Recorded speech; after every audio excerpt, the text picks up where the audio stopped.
আসসালামু আলাইকুম।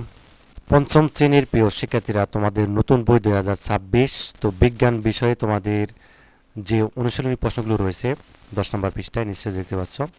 তো প্রথম অধ্যায় তোমাদের জীবের আবাসস্থল যে অধ্যায়টা রয়েছে, সেই আবাসস্থল পড়ার পর তোমাদের অনুশীলনী প্রশ্ন কিন্তু পূরণ করতে হবে। তো এখানে দেখো তোমাদের প্রশ্নগুলো দেওয়া আছে। তো প্রথমে এই শুরুতে তোমাদের সঠিক উত্তর বাছাই এখানে রয়েছে 3টা। ঠিক আছে, এগুলো হচ্ছে দিতে হবে। আচ্ছা, আমরা একটু দেখি প্রথমে। তো এখানে বলছে যে ক নম্বরে জলজ উদ্ভিদের অন্যান্য বৈশিষ্ট্য কোনটি? বায়ু কুটুরি, এই যে এটা হবে আনসার। ঠিক আছে, এটা হচ্ছে আনসার, বায়ু কুটুরি। খ নম্বর, মাংসাশী প্রাণীর প্রধান বৈশিষ্ট্য কোনটি? অর্থাৎ যে প্রাণীগুলো মাংস খায় আর কি, এরকম প্রাণীর বৈশিষ্ট্য কি হবে? তীক্ষ্ণ দাঁত। ঠিক আছে, তোমরা সবসময় দেখবা বাঘ, ভাল্লুক বা হচ্ছে তোমাদের সিংহ, ঠিক আছে, তাদের কিন্তু তীক্ষ্ণ দাঁত রয়েছে। এরা হচ্ছে মাংসাশী প্রাণী। আচ্ছা, শ্বাসমূল কোন উদ্ভিদে পাওয়া যায়? শ্বাসমূল পাওয়া যায় সুন্দরীতে। ঠিক আছে, সুন্দরী গাছ রয়েছে, সেগুলোর মধ্যে কিন্তু এই তোমাদের হচ্ছে শ্বাসমূল পাওয়া যায়। আচ্ছা, তো এরপরে হচ্ছে আমাদের দেখো এখানে শূন্যস্থান পূরণ রয়েছে। তো এখানে রয়েছে 3টা, তাই না? তো এখানে বলছে জলজ উদ্ভিদকে পানিতে বেশি থাকতে সাহায্য করে প্রাণ, তাই না? আমরা উত্তরটা যদি দেখি, এইখানটায় আমাদের রয়েছে উত্তরগুলো।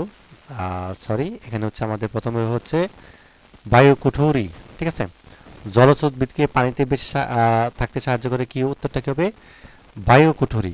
বায়ু কুঠুরি হবে ক নম্বরটা।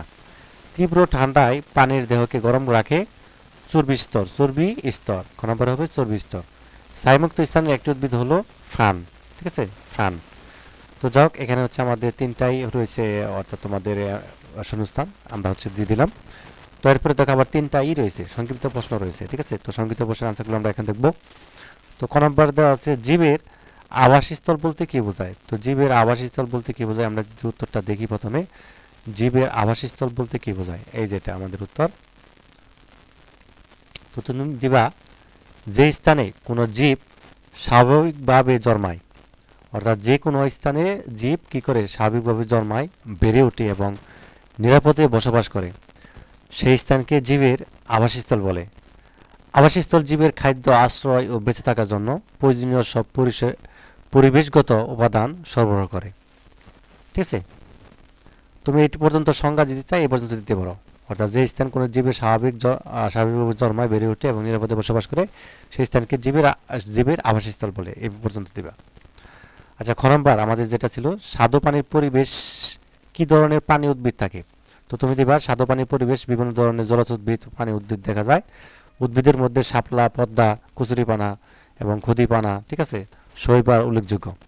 তো প্রাণীদের মধ্যে রুই, কাতলা, মৃগেল এবং পাঙ্কাস সহ বিভিন্ন প্রজাতির মাছ, কাঁকড়া, শামুক, ব্যাঙ ও কাছিম বাস করে। আচ্ছা, এরপরে দেখো জলজ পানিতে কি ধরনের অভিযোজন ঘটে? জলজ প্রাণীদের দেহ পানির পরিবেশের সাথে খাপ খাওয়ানোর জন্য বিশেষভাবে অভিযোজিত এবং এদের দেহ সাধারণত চ্যাপ্টা ও মসৃণ হয়, যাতে সহজে পানিতে চলাচল করতে পারে। তো পাখনা ও লেজ সাঁতার কাটতে সাহায্য করে এবং ফুলকার মাধ্যমে পানিতে থাকা অক্সিজেন গ্রহণ করে শ্বাসকার্য পরিচালনা করে। আচ্ছা, তো এরপর হচ্ছে আমরা বর্ণনামূলক প্রশ্ন রয়েছে 3টা, এখানে দেখো শুরুতে রয়েছে স্থলজ উদ্ভিদ ও পানির বৈশিষ্ট্যগুলো কী কী? স্থলজ উদ্ভিদ ও পানির বৈশিষ্ট্য, একটা হচ্ছে উদ্ভিদের বৈশিষ্ট্য দিতে হবে, একটা কি পানির বৈশিষ্ট্যগুলো দিতে হবে। তো এটার আনসারটা তোমাদেরকে দেখাই, আমরা এখান থেকে দেখতে পাবো মেবি। হ্যাঁ, এখানে রয়েছে আমাদের প্রশ্ন উত্তরটা, বর্ণনামূলক উত্তর প্রশ্ন। এখানে দেখো স্থল উদ্ভিদ ও পানির বৈশিষ্ট্যগুলো কী কী। প্রথমে দিবা স্থলজ উদ্ভিদের বৈশিষ্ট্য, 2টা বা 3টা দিয়ে দিবা। কাণ্ড শক্ত, মোটা ও দৃঢ় হয়, যা গাছকে মাটিতে সোজা করে দাঁড়িয়ে রাখতে সাহায্য করে। মূল মাটির গভীরে বিস্তৃত এবং শাখা প্রশাখা যুক্ত হয়, ফলে গাছ সহজে উপরে উপরে যায় না। পাতাগুলো সাধারণত অপ্রশস্ত হয়, যাতে সূর্যালোক ভালোভাবে গ্রহণ করা যায়। ঠিক আছে, তো যাক, এভাবে হচ্ছে 2টা বা 3টে দিবা, বেশি দেওয়ার দরকার নেই। আমরা হচ্ছে বাকি প্রশ্নগুলো দেখি। বাকি প্রশ্নগুলো আমরা দেখব হচ্ছে বাকি প্রশ্নগুলো আমরা এখান থেকে দেখব। ঠিক আছে, এবার হচ্ছে স্থলজ পানির উদ্ভিদের বৈশিষ্ট্য। ঠিক আছে, কী কী রয়েছে, যেমন শাসন কার্যের জন্য শক্তিশালী ফুসফুস থাকে, বা চলাফেরার জন্য পা শক্ত উপযোগী গঠনের হয়, ঠিক আছে, দুইটা দিয়ে দিবা। এখান থেকে দুইটা, ওইটা ওখান থেকে তিনটা, এইভাবে দিয়ে দিলেই হবে, অথবা তুমি আরও বেশি দিতে পারো, সমস্যা নেই।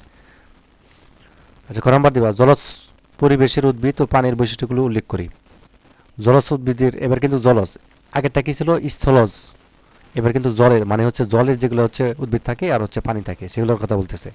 তো জলজ উদ্ভিদের প্রথমে আমরা বৈশিষ্ট্য, দেহ নরম হয়, নমনীয় হয়, যাতে পানির টেওয়ার সাথে খাপ খাওয়াতে পারে, ঠিক আছে, এবং কাণ্ডে অর্থাৎ বায়ুকুরি থাকে যা উদ্ভিদকে পানিতে বেশি থাকতে সাহায্য করে, এবং সাধারণত ছোট দুর্বল হয়। আচ্ছা, পাতাগুলো চওড়া ও হালকা হয়। সহজ সহজগুলোতে দিবা, ঠিক আছে, সহজটা দিবা তিনটা। আর জলজ পানি রয়েছে, যেমন দেহ মাঝখানে চওড়া এবং পাতলা ও লেজের দিকে শুরু হয়, পাখনা ও লেজ সাঁতার কাটতে সাহায্য করে এরকম, ফুলকার মাধ্যমে পানিতে দ্রবীভূত অক্সিজেন গ্রহণ করে এরকম দিয়ে দিবা। আচ্ছা, তারপরে আরেকটি সর্বশেষ একটা প্রশ্ন রয়েছে, সেটা হচ্ছে যে সামুদ্রিক পরিবেশের পানিতে অভিযোজনের ক্ষেত্রগুলো কী কী, উদাহরণ সহ ব্যাখ্যা করি। তো লবণাক্ত পানি ও প্রবল চাপ সহ্য করার অভিযোজন, উদাহরণ যেমন সামুদ্রিক মাছ, ঠিক আছে। 2 নম্বর দিবা দেহের গঠনের অভিযোজন, যেমন উদাহরণ যেমন সামুদ্রিক মাছ, ঠিক আছে।